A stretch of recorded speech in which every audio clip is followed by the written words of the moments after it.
गावो विश्वस्य मातरः गावः सर्वसुखप्रदाः गवां सेवां प्रकुर्वीत सर्वदेवमयी ही गाह। अर्थात गौ माता समस्त संसार की माता हैं, वे सभी सुख प्रदान करने वाली हैं। इसलिए मनुष्य को गौ सेवा अवश्य करनी चाहिए, क्योंकि गाय में सभी देवताओं का निवास माना गया है। प्रिय भक्तों, यदि आपके जीवन में दरिद्रता गरीबी ने अपना वास बना लिया है, यदि सभी रास्ते आपको बंद बंद नजर आ रहे हैं, या फिर कोई दुश्मन है जिससे आपकी खुशी देखी नहीं जाती, तो इस 11 जून पुरुषोत्तम मास यानी कि अधिक मास की परम कल्याणकारी तिथि यानी कि परमा एकादशी के दिन गाय माता को चुपचाप खिला देना। ये 2 रुपए की चमत्कारी चीज नौकरी व्यापार में मिलेगी, अद्भुत सफलता, दुश्मन होंगे, परास्त दूर होगी, गरीबी। प्रिय भक्तों, पुरुषोत्तम मास कोई साधारण महीना नहीं है। ये महीना साक्षात भगवान श्रीमन नारायण के पुरुषोत्तम रूप का ही प्रतीक है, जो हर 3 साल के अंतराल पर भक्तों की परेशानियों को दूर करने के लिए आता है। सच्चे भक्तों के मन में यह संशय, यह पीड़ा और यह दुविधा निरंतर बनी रहती है कि हम तो नित्य नियम से अपने प्रभु की वंदना करते हैं, हर प्रकार का सात्विक जीवन जीते हैं, किसी का बुरा नहीं सोचते, फिर भी हमारे मनोरथ पूर्ण क्यों नहीं होते? जीवन के भयंकर कष्टों, बीमारियों और आर्थिक संकटों से हमें मुक्ति क्यों नहीं मिलती? इसका बहुत ही सीधा, सरल और स्पष्ट सा उत्तर हमारे वैदिक शास्त्रों में यह दिया गया है कि जीवन में केवल कर्म या सामान्य पूजा पाठ कर लेना ही पर्याप्त नहीं होता है, बल्कि उस कर्म को एक सटीक समय, सिद्ध मुहूर्त और शास्त्र सम्मत सही विधि के साथ संपन्न करना अत्यंत आवश्यक होता है। जिस तरह आप चाहे कितनी भी कोशिश कर लें, कितनी भी ताकत लगा लें, लेकिन बिना सही चाबी के किसी भी मजबूत ताले को कभी नहीं खोला जा सकता। ठीक उसी तरह 11 जून 2026 की इस परम सिद्ध और पावन परमा एकादशी के विशेष शुभ मुहूर्त में शास्त्र सम्मत विधि और पूर्ण श्रद्धा के साथ किया गया अत्यंत अचूक, गुप्त और सिद्ध उपाय ही आपके भाग्य के बरसों से बंद तालों को हमेशा के लिए खोलकर आपको अनंत फलों की प्राप्ति करवा सकता है।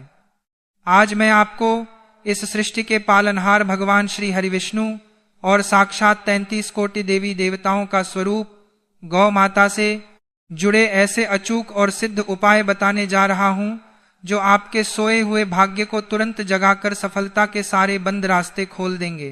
भक्तों, गौ माता का महत्व हमारे वेदों और पुराणों में इतना अधिक बताया गया है कि उसकी महिमा का वर्णन तो स्वयं शेषनाग भी अपने 1000 मुखों से नहीं कर सकते।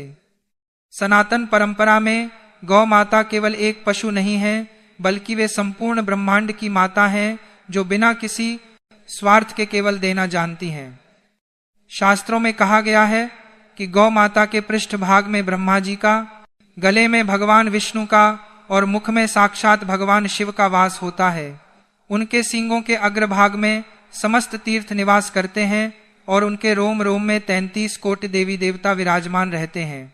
जो व्यक्ति सच्चे मन से गौ माता की सेवा करता है, उसे चारों धामों की तीर्थ यात्रा करने के बराबर पुण्य घर बैठे ही प्राप्त हो जाता है।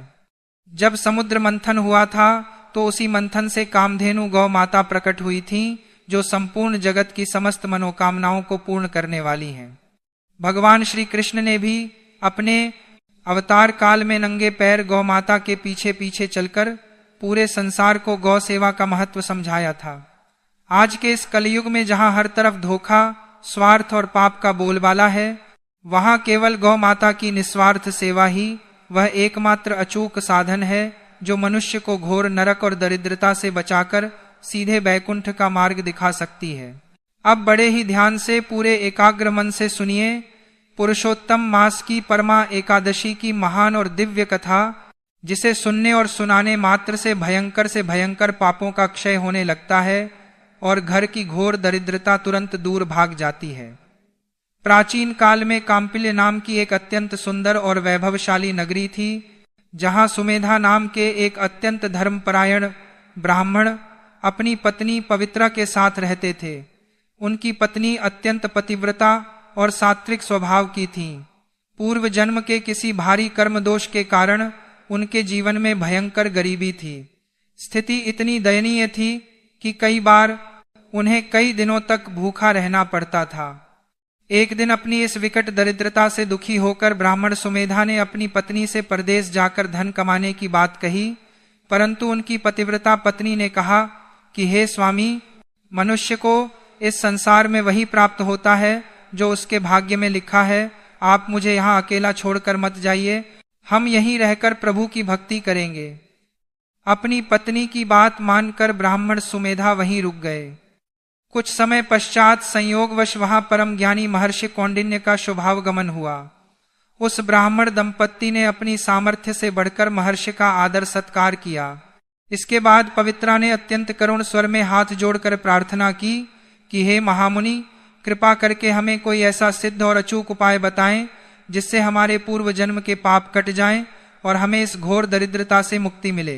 ब्राह्मण दंपत्ति की करुण पुकार सुनकर महर्षि कौंडिन्य ने कहा कि हे देवी, 3 वर्षों में एक बार आने वाला मलमास, जिसे साक्षात भगवान विष्णु ने अपना नाम देकर पुरुषोत्तम मास बनाया है, वह अत्यंत कल्याणकारी है। इस अधिक मास के कृष्ण पक्ष में जो एकादशी आती है उसे परमा एकादशी कहा जाता है। तुम पूरे विधि विधान और सच्ची श्रद्धा के साथ इस परमा एकादशी का कठोर व्रत करो और रात्रि में जागरण कर भगवान श्री हरि विष्णु की आराधना करो।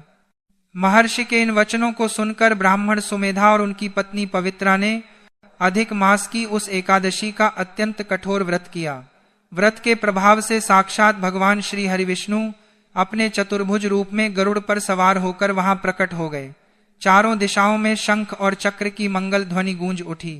भगवान विष्णु ने अत्यंत प्रसन्न होकर कहा कि तुमने बड़ी ही सच्ची श्रद्धा से मेरा यह महाव्रत किया है। तुम्हारे इस निष्काम कर्म ने तुम्हारे जन्म जन्मांतर के सभी पापों और दरिद्रता रूपी दोषों को हमेशा के लिए भस्म कर दिया है। भगवान विष्णु की असीम कृपा से उस ब्राह्मण की कुटिया क्षण भर में एक भव्य और आलीशान महल में बदल गई और उनका पूरा परिवार हमेशा के लिए धन धान्य से खुशहाल हो गया। भक्तों, शिव शक्ति टीवी के माध्यम से सुनी गई इस परम पवित्र कथा से यह पूर्णतः सिद्ध होता है कि पुरुषोत्तम मास की परमा एकादशी बड़े से बड़े दुर्भाग्य को सौभाग्य में बदलने वाला एक अत्यंत दिव्य और चमत्कारी दिन है। तो चलिए भक्तों, अब पूरे ध्यान से जानते हैं, बिना एक पल की भी देर किए, उन विशेष नए और अत्यंत गुप्त उपायों के बारे में जो 11 जून 2026 की इस पावन परमा एकादशी के दिन आपके दुर्भाग्य को समाप्त करके आपके भाग्य को हमेशा के लिए चमका देंगे। इस दिन आपको गौ माता से जुड़े ढेरों उपाय करने हैं। सबसे पहला और अचूक उपाय है धन प्राप्ति और कर्ज मुक्ति के लिए। एकादशी की सुबह स्नान के बाद जब घर में पहली रोटी बने तो ध्यान रहे वह रोटी पूर्णतः सात्विक हो और उसमें एकादशी में वर्जित अन्न का प्रयोग ना हो। यदि आप व्रत में हैं तो कुट्टू या सिंघाड़े के आटे की रोटी बना लें। उस ताजी रोटी पर थोड़ा सा शुद्ध गुड़, 1 चुटकी हल्दी और थोड़ी सी चने की दाल रखकर किसी भी सफेद या लाल रंग की गौ माता को अपने दोनों हाथों से पूरे श्रद्धा भाव से खिलाएं। खिलाते समय अपने मन में भगवान विष्णु का स्मरण करें और अपनी परेशानी कहें। यह उपाय आपके जीवन से कर्ज के बड़े से बड़े पहाड़ को भी मिट्टी में मिला देगा। दूसरा महा उपाय है घर में सुख शांति और रोगों से मुक्ति के लिए। यदि आपके घर में हमेशा क्लेश रहता है, बीमारियों ने डेरा डाल रखा है, तो इस परमा एकादशी के दिन गौ माता को हरा चारा और विशेष रूप से कुछ मीठे पीले फल जैसे केला या पका हुआ आम खिलाएं।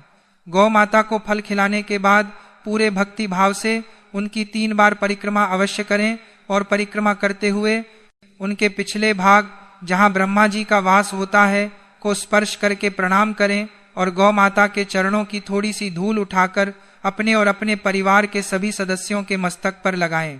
यह गौधूली साक्षात भस्म के समान है जो आपके जीवन की सभी नकारात्मक शक्तियों और नजर दोष को उसी क्षण नष्ट कर देगी। तीसरा अत्यंत गुप्त उपाय नौकरी और व्यापार में तरक्की के लिए है। यदि आपका व्यापार ठप्प पड़ गया है, ग्राहकों का आना बंद हो गया है या नौकरी में तरक्की रुक गई है, तो परमा एकादशी के दिन शाम के समय एक तांबे के लोटे में शुद्ध जल लें। उसमें थोड़ा सा गुड़ और पीले पुष्प डाल लें। इस जल को किसी शांत स्थान पर खड़ी गौ माता के खुरों यानी चरणों के पास बहुत ही आदर पूर्वक अर्पित करें और उनसे अपनी तरक्की की प्रार्थना करें। इसके पश्चात उसी शाम को सूर्यास्त के बाद गोधूली बेला में किसी भी पुराने पीपल के वृक्ष के नीचे गाय के शुद्ध घी का एक दीपक अवश्य प्रज्वलित करें। पीपल की जड़ में साक्षात भगवान विष्णु और माता लक्ष्मी का वास माना गया है। दीपक जलाते समय ओम नमो भगवते वासुदेवाय मंत्र का 108 बार जाप करें। यह अत्यंत गुप्त उपाय आपके जीवन से भयंकर दरिद्रता के जाल को पूरी तरह से काट देगा। रुका हुआ धन वापस आने लगेगा और व्यापार में आप नई ऊंचाइयां छुएंगे। धन संचय और लक्ष्मी आकर्षण का एक और नया और अचूक उपाय ध्यान से सुनिए। परमा एकादशी के इस पवित्र दिन रात्रि के समय एक लाल रंग का सूती धागा या पूजा वाला कलावा लें। इसके साथ 5 पीली कौड़ियां और एक गोमती चक्र लें। अपने घर के मंदिर में भगवान विष्णु और माता लक्ष्मी के चित्र या मूर्ति के समक्ष गाय के शुद्ध घी का एक बड़ा दीपक जलाएं। उस लाल धागे, कौड़ियों और गोमती चक्र को माता लक्ष्मी के श्री चरणों में स्पर्श कराएं और इस सिद्ध लक्ष्मी मंत्र का 108 बार पूरे विश्वास के साथ जाप करें। ओम श्री ह्रीं श्री कमले कमलालये प्रसिद्ध प्रसिद्ध महालक्ष्म्यै नमः। जाप के बाद उन सभी सामग्री को एक लाल कपड़े में बांधकर अपनी तिजोरी में या अपने व्यापारिक गल्ले में सुरक्षित रख लें। भक्तों, विश्वास मानिए, यह महाउपाय आपकी किस्मत के बंद ताले हमेशा के लिए खोल देगा और आपके घर में धन के आगमन के नए और अप्रत्याशित मार्ग प्रशस्त करेगा। भक्तों, परमा एकादशी पर केवल उपाय करना ही पर्याप्त नहीं है, बल्कि कुछ भयंकर गलतियों से बचना भी सबसे अधिक जरूरी है। गौ माता को भोजन कराते समय इस बात का विशेष और कड़ाई से ध्यान रखें कि उन्हें भूलकर भी कोई झूठा, बासी, सड़ा गला या अपवित्र भोजन बिल्कुल ना दें। प्याज, लहसुन या किसी भी प्रकार का तामसिक आहार गौ माता को खिलाना भयंकर दोष और महापाप उत्पन्न करता है। कई बार लोग अनजाने में प्लास्टिक की थैली सहित भोजन दे देते हैं। यह गौ हत्या के समान पाप माना गया है। इसके साथ ही एकादशी के दिन घर में भूलकर भी चावल नहीं बनने चाहिए और ना ही किसी को खाने चाहिए। शास्त्रों में स्पष्ट लिखा है कि एकादशी के दिन चावल खाना रेंगने वाले जीवों के मांस खाने के समान घोर और अक्षम्य पाप माना गया है।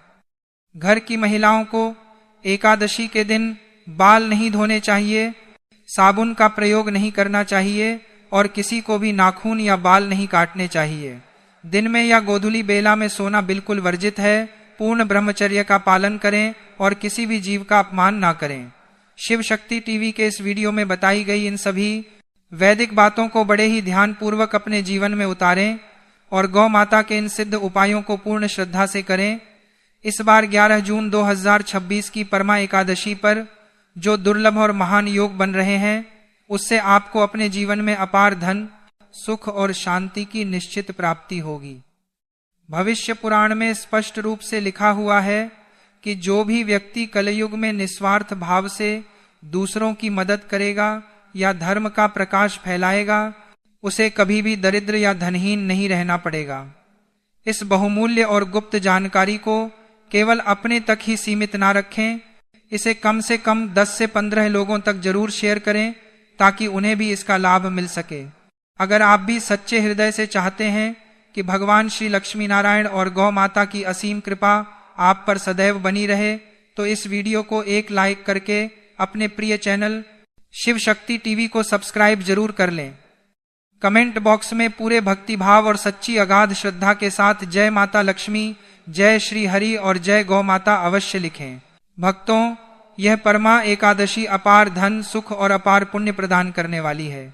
जो साधक सच्चे मन, नियम और संयम के साथ इस व्रत को करते हैं, उनके जन्म जन्मांतर के भयंकर से भयंकर पाप कट जाते हैं और उन्हें प्रेत योनि जैसे कष्टों से मुक्ति मिल जाती है। उनके अटके हुए कार्य बनने लगते हैं, मानसिक अशांति दूर होती है और आर्थिक स्थिति में अद्भुत स्थिरता आती है। शास्त्रों और पुराणों में स्पष्ट रूप से वर्णन मिलता है कि अधिक मास के कृष्ण पक्ष की पावन परमा एकादशी पर जिस एक गुप्त और दिव्य वस्तु के सेवन का विशेष महत्व बताया गया है, वह है तुलसी दल, जिसे हमारे धर्म ग्रंथों में अमृत के समान पवित्र और जीवनदायिनी माना गया है।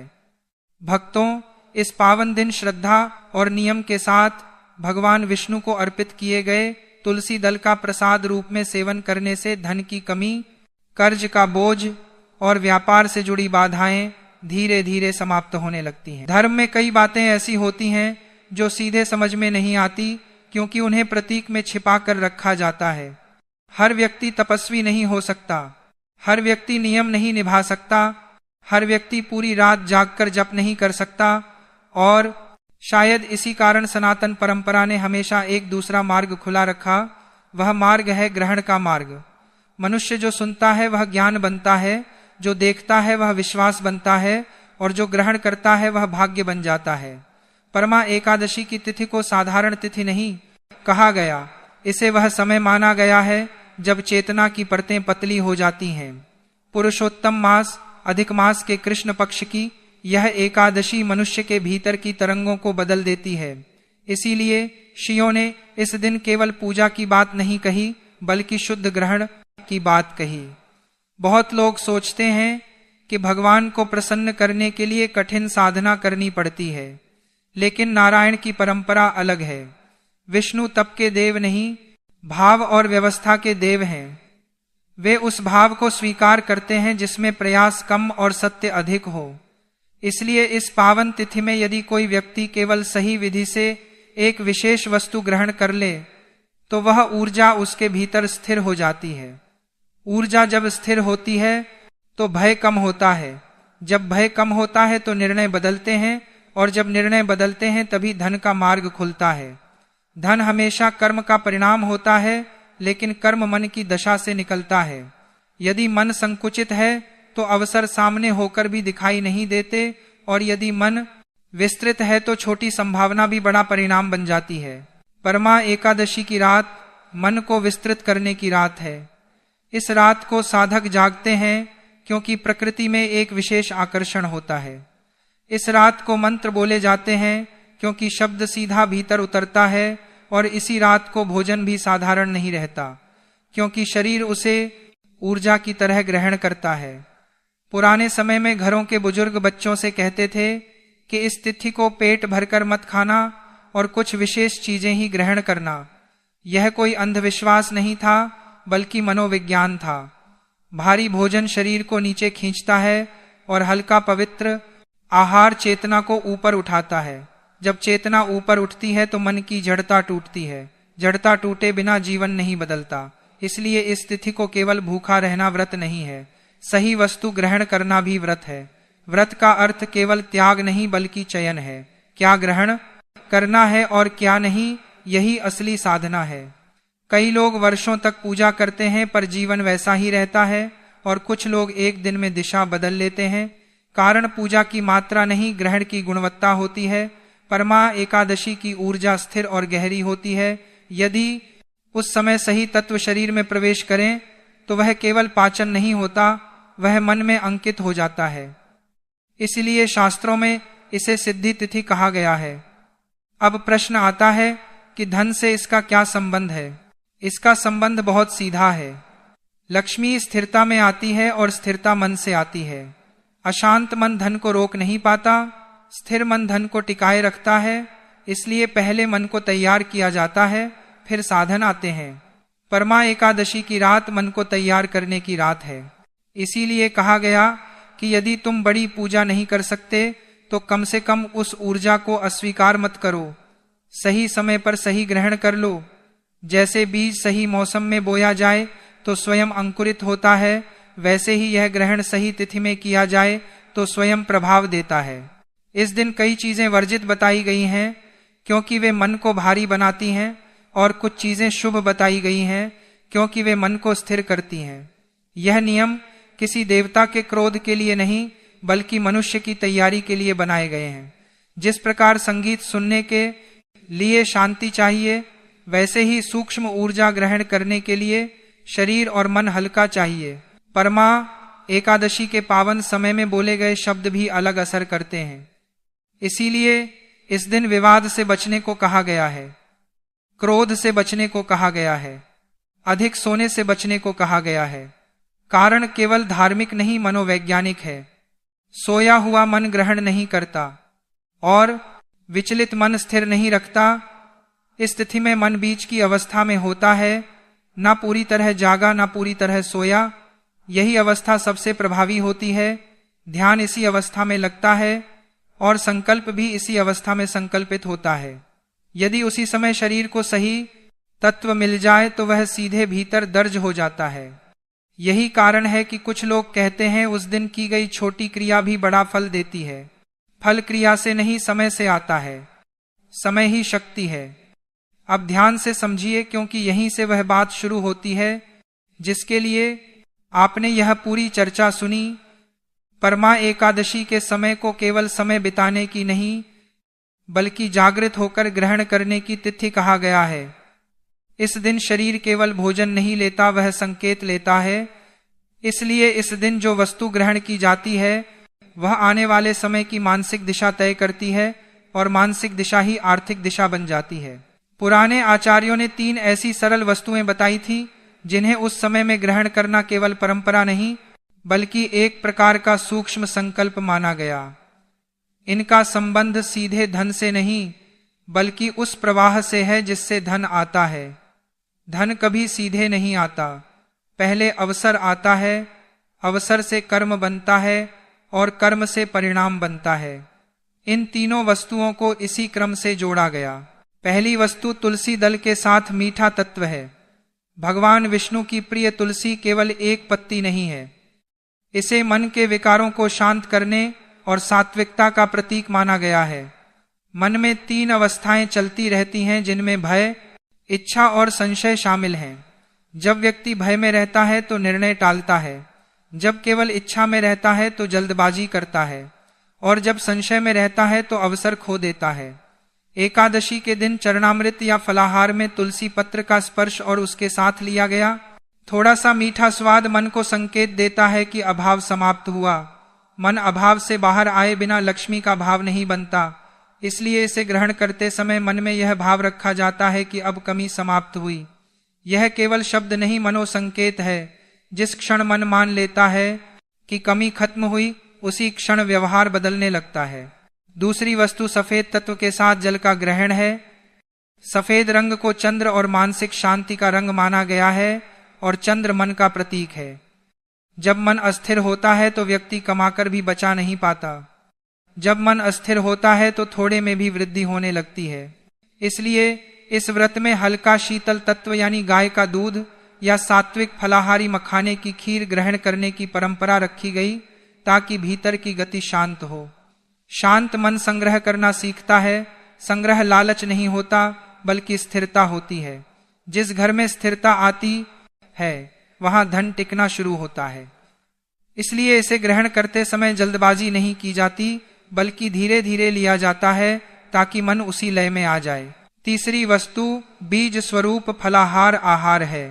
बीज का अर्थ केवल अन्न नहीं, क्योंकि एकादशी को अन्न वर्जित है, बल्कि यहाँ बीज का अर्थ संभावना से है। फलाहार में सूखे मेवे या मखाने जैसी चीजें जो अपने मूल रूप में बीज या फल का सार हैं, यह संकेत देती हैं कि आज जो छोटा है वही कल बढ़ेगा। इस दिन इसे ग्रहण करना एक प्रकार से भीतर यह स्वीकार करना है कि आने वाला समय विस्तार का है। जब मन विस्तार स्वीकार कर लेता है तो वह अवसर को पहचानने लगता है। कई बार अवसर हमारे सामने होते हैं, लेकिन हम उन्हें छोटा समझकर छोड़ देते हैं। मखाना या सूखे मेवे का ग्रहण उस प्रवृत्ति को बदलता है और व्यक्ति छोटे अवसर को भी गंभीरता से लेने लगता है। चौथी चीज सात्विक पेय व फलाहार है। भगवान विष्णु को पंचामृत और सात्विक शीतल पेय अत्यंत प्रिय है, लेकिन यहाँ यह ध्यान रखना अनिवार्य है कि एकादशी का आहार पूर्णतः शुद्ध, तामसिक प्रवृत्तियों से दूर और अनाज रहित होना चाहिए। हमें इसमें किसी भी प्रकार के अन्न, चावल या अशुद्ध तत्वों का बिल्कुल भी प्रयोग नहीं करना है, ताकि शुद्ध मेवों और दूध से बनी इस पौष्टिक फलाहारी व्यवस्था का आनंद प्रसाद के रूप में सभी ले सकें। इन तीनों को अलग अलग नहीं, बल्कि क्रम से ग्रहण किया जाता है। पहले अभाव समाप्त करने का संकेत, फिर मन को स्थिर करने का संकेत और फिर विस्तार का संकेत। यही क्रम जीवन में धन के आने का क्रम भी है। पहले डर हटता है, फिर संभालने की क्षमता आती है, फिर बढ़ोतरी शुरू होती है। अब समय की बात करें तो यह ग्रहण दिन के शांत समय में या संध्या काल में किया जाता है, जब घर में शोर कम हो और मन भीतर की आवाज सुन सके। ग्रहण करने से पहले कुछ क्षण शांत बैठना और जल्दबाजी न करना आवश्यक माना गया है, क्योंकि अस्थिर मन लिया हुआ संकेत पकड़ नहीं पाता। यह भोजन नहीं संकल्प है, इसलिए इसे शांत मन से लिया जाता है। अब समझिए उस दिन किन बातों से बचने को कहा गया। विवाद से इसलिए बचने को कहा गया क्योंकि क्रोध मन को तुरंत भारी कर देता है और भारी मन कोई नया संकेत स्वीकार नहीं करता। अत्यधिक भोजन से इसलिए बचने को कहा गया क्योंकि भरा हुआ शरीर सजग नहीं रहता। दिन में देर तक सोने से इसीलिए बचने को कहा गया क्योंकि उंधा मन स्पष्ट निर्णय नहीं लेता। इन बातों को धार्मिक भय की तरह नहीं बल्कि तैयारी की तरह बताया गया था। जिस प्रकार बीज बोने से पहले भूमि तैयार की जाती है, उसी प्रकार ग्रहण से पहले मन तैयार किया जाता है। अब दान का संबंध भी समझ लीजिए। इस तिथि में थोड़ा सा फल, तिल या सुपात्र को दान देने की परंपरा रखी गई। इसका कारण केवल पुण्य नहीं था। जब मन देने की स्थिति में आता है तभी वह प्राप्त करने की स्थिति में आता है। बंद मुट्ठी में कुछ आता नहीं और खुली मुट्ठी में रुकता भी है और बढ़ता भी है। इसलिए ग्रहण के बाद दान का संकेत दिया गया ताकि मन संग्रह और प्रवाह दोनों को स्वीकार करें। बहुत लोग पूछते हैं कि इस दिन लिया गया संकल्प कब फल देता है, तो इसका उत्तर समय में नहीं परिवर्तन में है। जैसे ही व्यक्ति का व्यवहार बदलता है, परिणाम बदलना शुरू हो जाता है। कई बार अगले ही दिन अवसर दिखाई देता है और कई बार कुछ समय में परिस्थिति बदलती है, पर परिवर्तन निश्चित होता है। प्रिय भक्तों, विष्णु पुराण और एकादशी महात्म्य में कुछ ऐसे नियमों के बारे में बताया गया है जिसे यदि कोई भी व्यक्ति या स्त्री जाने अनजाने में तोड़ती है तो ऐसे लोगों को उत्तम लोकों की प्राप्ति नहीं होती। इन कार्यों को करने वाले लोग जीवन में दरिद्रता भोगते हैं। इसीलिए आज की यह जानकारी आपके परिवार के लिए, आपके सौभाग्य के लिए और आपके बच्चों की सलामती के लिए अत्यंत ही महत्वपूर्ण होने वाली है। भक्तों, हमारे हिंदू धर्म में व्रत का अर्थ केवल भूखा रहना नहीं है बल्कि संकल्प और शुद्धि है। लेकिन यदि शरीर या मन अशुद्ध है तो वह व्रत भगवान स्वीकार नहीं करते। सबसे पहले बात करते हैं उन महिलाओं की जिन्हें एकादशी के दौरान मासिक धर्म आ जाए। शास्त्रों के अनुसार यदि कोई महिला मासिक धर्म से गुजर रही है तो उसे एकादशी का व्रत मन से रखना चाहिए, परंतु मुख्य पूजन और सामग्री को नहीं छूना चाहिए। यह अत्यंत पवित्र तिथि है। यदि आप अशुद्ध अवस्था में हैं तो मूर्तियों को स्पर्श करना, मंदिर जाना या मुख्य पूजा सामग्री को छूना वर्जित माना गया है। इससे आपके घर में ऊर्जा का संतुलन बिगड़ सकता है। हाँ, यदि आपका मन विचलित है तो आप मन ही मन नमो भगवते वासुदेवाय का जाप कर सकते हैं, लेकिन व्रत का संकल्प लेकर बाहरी पूजा में बैठना आपके लिए वर्जित है। ऐसी स्थिति में आप मानसिक व्रत रखें, केवल सात्विक फलाहार ग्रहण करें और मन से भक्ति करें। भगवान भाव के भूखे हैं, वे आपकी विवशता को समझते हैं। दूसरी श्रेणी उन महिलाओं की है जो गर्भवती हैं। ध्यान से सुनिए मेरी बात। कई माताएं भक्ति के आवेश में आकर अपनी और अपने गर्भ में पल रहे शिशु की जान जोखिम में डाल देती हैं। शास्त्र कहते हैं कि शरीर ही धर्म पालन का मुख्य साधन है। यदि आप गर्भवती हैं और निर्जला एकादशी की तरह कठोर व्रत रखने की सोच रही हैं तो रुक जाइए। नारायण कभी नहीं चाहते कि उनकी वजह से किसी जीव को कष्ट हो। यदि आप में सामर्थ्य नहीं है तो एकादशी का कठोर व्रत ना रखें। यदि आप व्रत रखना ही चाहती हैं तो फलाहार करें, दूध जूस पिएं और दवाई समय पर लें। लेकिन यदि गर्भावस्था में जटिलता है तो व्रत ना रखना ही श्रेष्ठ है। याद रखें, गर्भस्थ शिशु को कष्ट देकर की गई पूजा भगवान को स्वीकार नहीं होती। इसलिए 11 जून 2026 को गर्भवती महिलाएं बहुत सोच समझकर ही अपनी सेहत के अनुसार संकल्प लें। तीसरी बात जो अत्यंत गंभीर है, उन लोगों को व्रत पूरे नियमों के साथ रखना चाहिए जिनके मन में कपट, क्रोध और दूसरों के लिए द्वेष न हो। एकादशी का मूल उद्देश्य आत्मसंयम, तप और साधना है। शास्त्रों में इस तिथि को महाव्रत कहा गया है। वह अपने मन, वाणी और शरीर को पूर्ण रूप से शुद्ध रखें। जो लोग घर में क्लेश करते हैं, बड़ों का अपमान करते हैं या जीवन साथी से विवाद करते हैं, और फिर सोचती हैं कि एकादशी का व्रत रखकर वे पुण्य पालेंगे, तो यह उनकी भूल है। ऐसी प्रवृत्तियों से व्रत खंडित माना जाता है। विष्णु जी को लक्ष्मीपति कहा जाता है। जहां शांति होती है वहीं उनका वास होता है। यदि आपके मुख में नाम और दिल में छुरी है तो ऐसा व्रत रखने का कोई लाभ नहीं। इससे अच्छा है कि आप पहले अपने स्वभाव को बदलें। भक्तों, आगे बढ़ने से पहले यदि आप चाहते हैं कि आपके परिवार पर भगवान की कृपा बनी रहे तो सच्चे मन से नारायण का स्मरण करें। अब जानते हैं अगली श्रेणी के बारे में। वे लोग जो तामसिक भोजन के आदी हैं या नशीले पदार्थों का सेवन करते हैं, उन्हें सावधान हो जाना चाहिए। आज समाज में कई कुरीतियां आ गई हैं, परंतु माताओं, बहनों और भाइयों सावधान। यदि आप व्रत के दिन भी गुटखा, तंबाकू, लहसुन, प्याज या किसी भी प्रकार का नशा करते हैं या फिर आपके घर में मांस मदिरा जैसी चीजें आती हैं, तो आपको इस पवित्र व्रत के पूर्ण फल का अधिकार नहीं है। शास्त्रों के अनुसार एकादशी पर जो तामसिक आचरण करता है उसके घर से लक्ष्मी जी सदा के लिए चली जाती हैं। एकादशी संयम और सात्विकता का पर्व है, विलासिता का नहीं। इसके अलावा एकादशी के दिन सुहागिन महिलाओं को कुछ विशेष बातों का ध्यान रखना चाहिए। व्रत रखने वाली महिला को काले वस्त्र भूलकर भी नहीं पहनने चाहिए। यदि आपके पास अन्य वस्त्र हैं तो लाल, पीले या नारंगी रंग के वस्त्र धारण करें। काला रंग नकारात्मकता का प्रतीक माना जाता है और मांगलिक कार्यों में इसे टालना ही बेहतर है। इसके अलावा एकादशी पूजा में कुछ चीजें वर्जित हैं, जैसे कि इस दिन तुलसी के पत्ते नहीं तोड़े जाते। एकादशी के लिए तुलसी पत्र एक दिन पहले ही तोड़कर रख लेने चाहिए। यदि आप एकादशी के दिन तुलसी दल तोड़ते हैं तो यह शास्त्र सम्मत नहीं माना जाता और व्रत निष्फल हो सकता है। प्रिय भक्तों, परमा एकादशी 2026 पर एक विशेष ज्योतिषीय और आध्यात्मिक संयोग बन रहा है। इसका प्रभाव सभी राशियों पर पड़ेगा।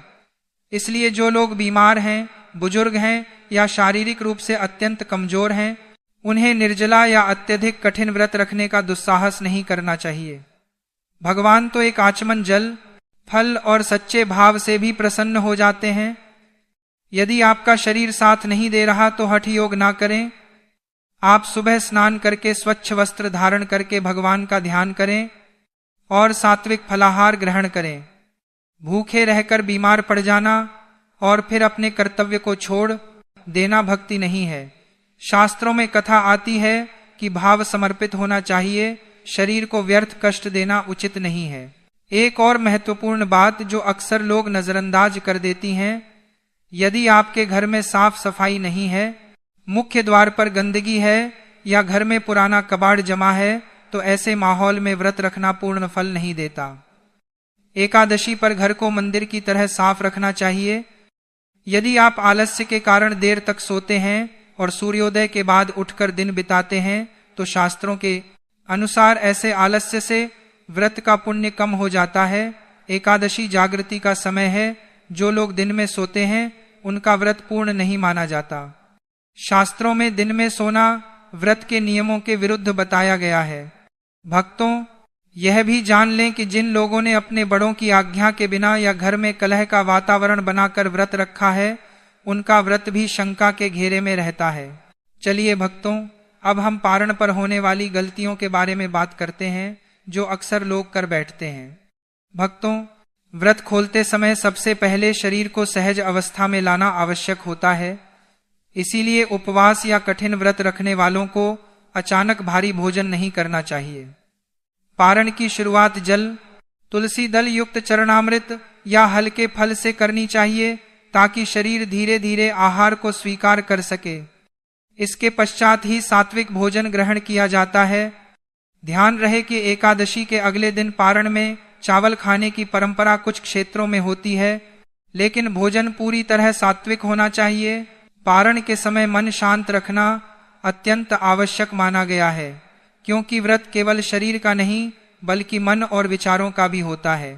इस समय ईश्वर के प्रति कृतज्ञता का भाव रखते हुए अन्न ग्रहण करना शुभ फलदायी होता है। सभी लोग इस व्रत का पारण पूरी श्रद्धा और संयम के साथ करें। प्रातः स्नान के बाद विष्णु पूजन अवश्य करें और परिवार की सुख शांति स्वास्थ्य और समृद्धि की कामना करते हुए यह व्रत खोलें। पारण के समय पहले हल्का आहार या दूध ग्रहण करें और उसके बाद ही मुख्य भोजन लें। अधिक मसालेदार या तला भुना भोजन पारण के समय नहीं करना चाहिए, क्योंकि यह व्रत की साधना के भाव को कमजोर करता है और स्वास्थ्य को भी बिगाड़ता है। यदि किसी कारणवश कोई व्यक्ति पूर्ण उपवास न कर पाया हो तो मन में अपराध बोध नहीं रखना चाहिए, क्योंकि भगवान भावना को स्वीकार करते हैं, न कि केवल कठोर नियमों को। परमा एकादशी के व्रत और उसके पारण में कुछ गलतियों से बचना अत्यंत आवश्यक है। व्रत के दिन और पारण के समय तामसिक भोजन जैसे मांस, मदिरा, लहसुन और प्याज का सेवन भूलकर भी नहीं करना चाहिए। व्रत खोलते समय क्रोध करना, कटु वचन बोलना, झगड़ा करना या नकारात्मक विचार रखना भी बड़ी भूल मानी जाती है। कई लोग उपवास के बाद अत्यधिक भोजन कर लेते हैं, जिससे शरीर को कष्ट होता है और व्रत का संतुलन टूट जाता है। इसलिए संयम बनाए रखना चाहिए। इस व्रत में अहंकार का भाव भी नहीं आना चाहिए कि मैंने बहुत कठिन तप किया है, क्योंकि नारायण की भक्ति का मूल स्वरूप सरलता और विनम्रता है। भक्ति में किसी भी रूप का भेद नहीं होता, केवल श्रद्धा और समर्पण ही महत्वपूर्ण होते हैं, अंत हो जाते हैं। तीसरा उपाय घर की तिजोरी को सदा धन धान्य से भरा रखने के लिए है। एकादशी की मुख्य पूजा के समय भगवान के सम्मुख एक पीले कपड़े पर 5 पीली कौड़ियां, 5 गोमती चक्र और एक चांदी का सिक्का रखकर श्री हरि श्री कमले कमलालय ये प्रसिद्ध श्री हरि श्री कमहालक्ष्मी ये नमः मंत्र का जाप करें और बाद में इसकी एक पोटली बनाकर अपनी तिजोरी में रख दें, जिससे घर में धन का प्रवाह चुंबक की तरह बढ़ने लगता है। चौथा उपाय घर की नकारात्मक ऊर्जा और बीमारियों को नष्ट करने के लिए है, जिसके अंतर्गत रात्रि की आरती के बाद एक मिट्टी के पात्र में भीमसेनी कपूर और 2 लौंग जलाकर उसका पवित्र धुआं पूरे घर और मुख्य द्वार पर दिखाएं। इस पावन परमा एकादशी पर नारायण की असीम कृपा प्राप्त करने के लिए सच्चे भाव से प्रभु का स्मरण करें और सनातन धर्म के इन कल्याणकारी नियमों को अपने जीवन में उतारें।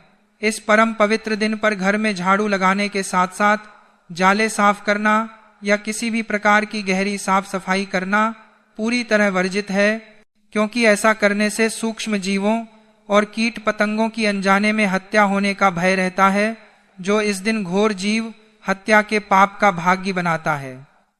सुहागन महिलाओं को इस दिन भूलकर भी अपनी मांग में लगाने वाला सिंदूर, काजल, मेहंदी या अन्य कोई भी सुहाग और श्रृंगार की सामग्री किसी अन्य महिला के साथ साझा यानी शेयर नहीं करनी चाहिए और न ही इस दिन सुहाग का सामान दान करना चाहिए। सुहाग सामग्री का दान हमेशा द्वादशी तिथि को पारण के बाद ही शुभ माना जाता है। इस पावन दिन पर घर के पुरुषों और महिलाओं को बाल संवारने के लिए कंघी का उपयोग करने से भी बचना चाहिए और विशेष रूप से महिलाओं को अपने बाल बिल्कुल भी नहीं खोलने चाहिए, क्योंकि बिखरे हुए बाल नकारात्मक ऊर्जा और अमंगल का प्रतीक माने जाते हैं। इस दिन सुहागन स्त्रियों को अपनी चूड़ियां बदलने या नई चूड़ियां पहनने से भी पूरी तरह परहेज करना चाहिए। इसके साथ ही इस पावन तिथि पर सुहागन महिलाओं को अपने मायके से आया हुआ कोई भी वस्त्र, धन या मिठाई बिल्कुल भी ग्रहण नहीं करनी चाहिए और न ही इस दिन मायके जाने की भूल करनी चाहिए। एकादशी के पूरे दिन और रात के समय घर की मुख्य चौखट यानी दहलीज पर बैठना, खड़े होना या वहां बैठकर बातचीत करना पूरी तरह निषिद्ध है, क्योंकि दहलीज साक्षात माता लक्ष्मी के आगमन का मार्ग है और वहां अवरोध उत्पन्न करने से दरिद्रता का वास होता है। इस दिन किसी भी प्रकार के चमड़े से बनी वस्तुओं जैसे बेल्ट, पर्स, जूते या चप्पल को छूने और पहनने से पूरी तरह दूरी बनानी चाहिए, क्योंकि चमड़ा अत्यंत अपवित्र और तामसिक माना जाता है। यदि इस दिन आपके द्वार पर कोई भिक्षुक, साधु या जरूरतमंद आए तो उसे खाली हाथ लौटाना या दुत्कारना घोर पाप है। परंतु ध्यान रहे कि इस दिन सूर्यास्त के बाद किसी को भी धन, दूध, दही, नमक या सफेद रंग की कोई भी वस्तु उधार या दान में नहीं देनी चाहिए, क्योंकि ऐसा करने से घर की लक्ष्मी स्थायी रूप से दूसरे के घर चली जाती है। इस पावन दिन पर भोजन बनाने और ग्रहण करने के नियमों में यह भी स्पष्ट किया गया है कि भोजन में सफेद नमक के स्थान पर केवल सेंधा नमक का ही प्रयोग होना चाहिए और व्रत न रखने वालों को भी सादे नमक और मैदा से बनी चीजों से पूरी तरह दूर रहना चाहिए। इस दिन सुहागन महिलाओं को अपने पति से किसी भी बात पर बहस, जिद या मनमुटाव नहीं करना चाहिए, क्योंकि एकादशी पर पति का अपमान करने से साक्षात नारायण रुष्ट हो जाते हैं। घर में किसी भी कोने में सीलन, गंदगी या गीले कपड़े फैले हुए नहीं होने चाहिए और न ही इस दिन के समय किसी को भी बिस्तर पर लेटना या सोना चाहिए, क्योंकि एकादशी के दिन में सोने से मनुष्य के संचित पुण्यों का क्षय हो जाता है और भाग्य अंधकार में डूब जाता है। इन सभी कठोर वर्जित कार्यों और मनाहियों का पूरी निष्ठा से पालन करके ही आप भगवान विष्णु और माता लक्ष्मी की पूर्ण कृपा के अधिकारी बन सकते हैं। भक्तों, जैसा कि हम सब जानते हैं कि अधिक मास स्वयं भगवान श्री हरिनारायण का ही स्वरूप है और इस पवित्र महीने में आने वाली तिथियों का महत्व अपने आप में अनंत गुना बढ़ जाता है। लेकिन इस बार भी हर बार की तरह इस परम पावन एकादशी की सही तारीख और व्रत के दिन को लेकर लोगों के बीच काफी असमंजस की स्थिति बनी हुई है। पंचांगों के गणित और तिथियों के घटने बढ़ने के कारण लोगों में भारी कंफ्यूजन है कि आखिर व्रत किस दिन रखा जाए ताकि इस महाव्रत का पूर्ण फल प्राप्त हो सके। कोई एक तारीख बता